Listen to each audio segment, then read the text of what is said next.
Y'all do. We're going to be doing a series on the basics of reselling. I've been doing this for about 4 years now, and this is part of my retirement. I right now use that money to build inventory and invest, and then when I retire from my full-time job, I will be able to do this full-time to prop myself up into my golden years. When I started doing this, I didn't really have any idea what I was doing. I was mostly interested in the things I wanted to sell, which is toys, board games, and then later video games. And how I got into it is I really leaned on my knowledge of economics.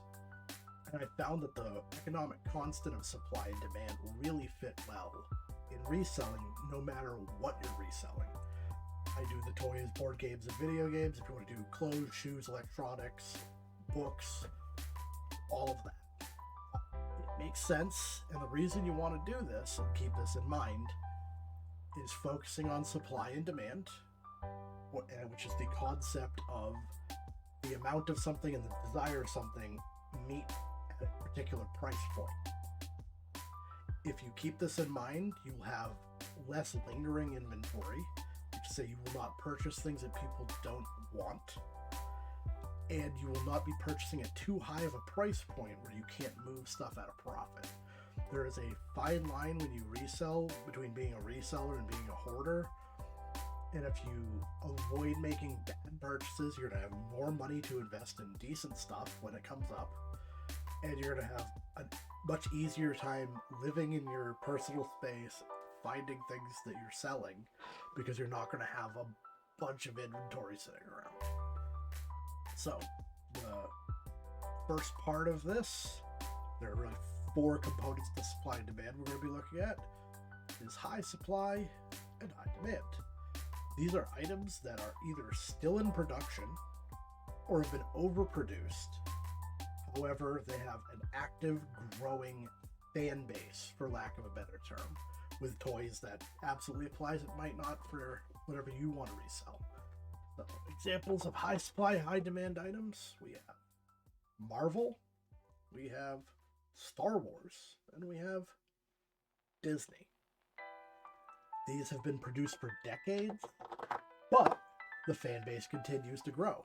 Children who are born love these things. Adults also love these things. You can make money on items that are flooding the market all the time by being very conscious of the price point at which you purchase them, and that you're going to have to often sell them for a small profit or in bulk. For myself, I don't focus on items in this genre anymore.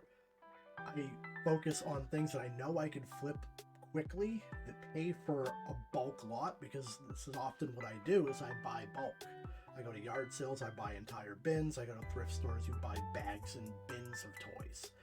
I don't really focus on the Spider-Mans and the Bells and Star Wars figures. That's just kind of like the soup of the day if you're a restaurant, where I know I can make something out of them and get a little more money out of that purchase later. But if that's all the purchases, I'm not going to touch it. You really have to get used to the idea that you're going to have to bundle stuff up to make it attractive.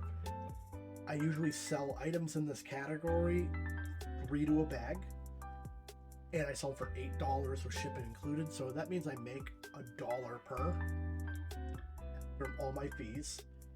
So I have to source them very cheaply, and that's why I don't really focus in on them. If I can't make money off of a different object in a bag or a bin, I'm really not going to bother with it. It just keeps my inventory down.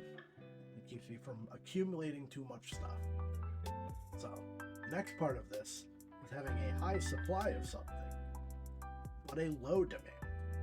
We don't have any items to show you at the moment, thankfully. Some examples of this would be McDonald's toys that are less than 20 years old, dollar store brands or unbranded toys, and then the one that gets tricky with people, especially when you start, are dying collectibles and hobby objects. The classic one is Beanie Babies. Beanie Babies, at a time there were some that went for $600 or $800. You could not sell them today. any amount of money. There are so many that have entered the realm of reselling, from people who have died that collected, people that have just been trying to offload collections, and the amount of buyers is dismal. Nobody's out there looking to complete these collections. That can trick you because this is a conveyor belt of popularity. In the last 2 years, things that have popped up into this high supply, low demand threshold are Squishmallows and Funko Pops. Not too long ago, Squishmallows went for great money. In fact, when I started, I was selling Squishmallows for $25 for the small ones. Now I can't get rid of the large ones for $10. McDonald's toys is the classic one that it's being actively produced constantly, and the amount of people that collect them are fairly small at this point. They do collect them, and if you have older ones, you can move them, but don't be the person that goes to McDonald's and buys 25 Happy Meals to throw these things online like you're gonna make money. You're really not. Another item that falls into this category are gimmick items. What I mean by gimmick items are board games that you will never play again. Pie Face is one of those that people buy, they play it maybe twice, and then they throw it away or they put it in a yard sale. You're never going to make money on it because people aren't out there actively looking for it. They're actively getting rid of it. And as far as unbranded stuff, you can find things that are actually really nice. And the issue is, if you can't list it in a search to the point where someone can find it, you will never move it, no matter how nice it is. Because that's how search engines work. If you find a nice pair of shoes and for whatever reason they don't have a brand on them, you cannot put brown shoes in a search bar and ever expect somebody to find it. No matter how nice it is, the demand will be too low to ever move it off your shelf. So next up we have low supply and high demand. When I started reselling, I thought this was going to be what I did. I was going to go into a thrift shop, I was going to see toys from my childhood and be like, oh yeah, absolutely, that's a banger, I'm going to sell that. The reality is you don't really run into that stuff very often. You can, absolutely. The other day I got this, a 1990s G.I. Joe Undertow. If this was all I ever focused on, I would make no money.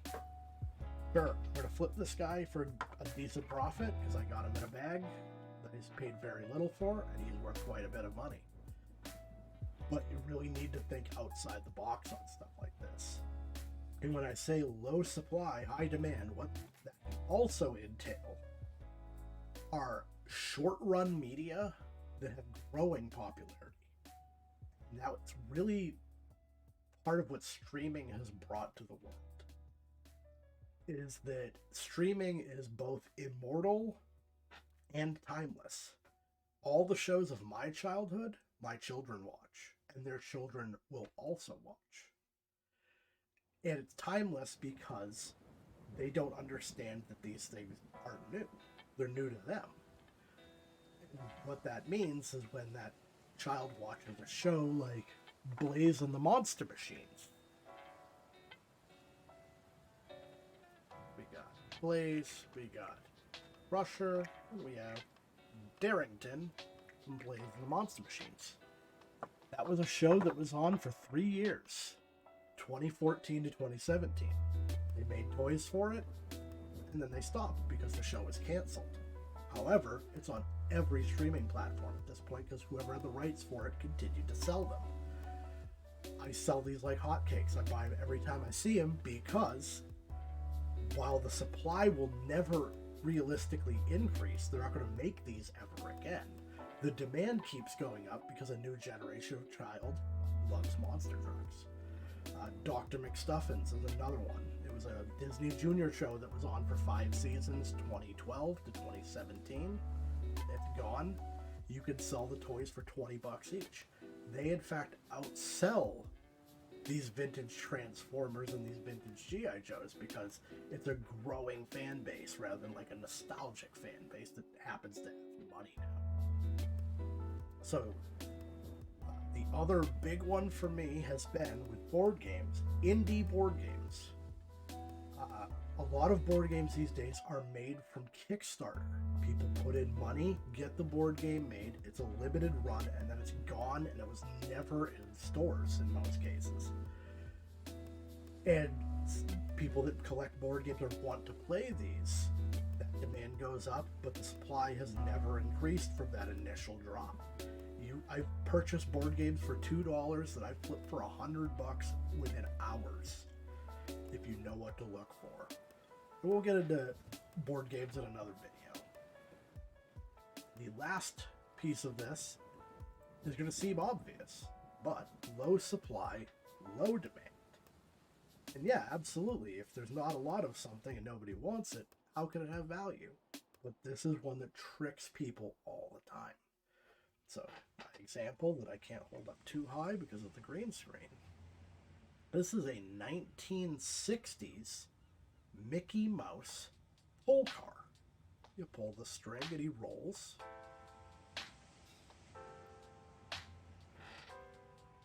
And in my younger days, if I had seen that, I would have paid very good money for it. You run into situations like thrift shops where the owner doesn't necessarily know what anything's worth, but they'll look at it and they might throw $10 on that. You could never flip that $10. Even though Mickey Mouse is popular, nobody's specifically looking for something that old. There's no real value besides being old and being Mickey Mouse. No one really cares about this. So when you look at toys with a long, rich production history, and this is tricky because of the high supply, high demand concept, don't get stuck paying too much money for something that will be actually worth the same or perhaps less than a new toy, because I could sell a Mickey Mouse Roadster made in the last few years and have done so far more times than I would ever sell that toy. As of this video, I looked just to see. I've had this toy for 2 years. 4 people have looked at it. But in that amount of time, I've sold probably 15 Mickey Mouse Roadster cars from the new Mickey Mouse Roadster cartoon, because that demand has increased. So, not everything that's vintage is valuable. People have to be looking for it. That also goes back to the concept that if people cannot find it in a search, they will not buy it. And that's true of a lot of old toys that didn't really have any real fan base. It never got off the ground to even be nostalgic. Sure, it's old, and sure, some people might be looking for it, but you can't spend too much money on it because you will price yourself out, even though there are very, very few of them in circulation. So that's it for this video, and I'll be doing more along this concept of like economic based reselling. So thank you for watching, and I'll catch you next time.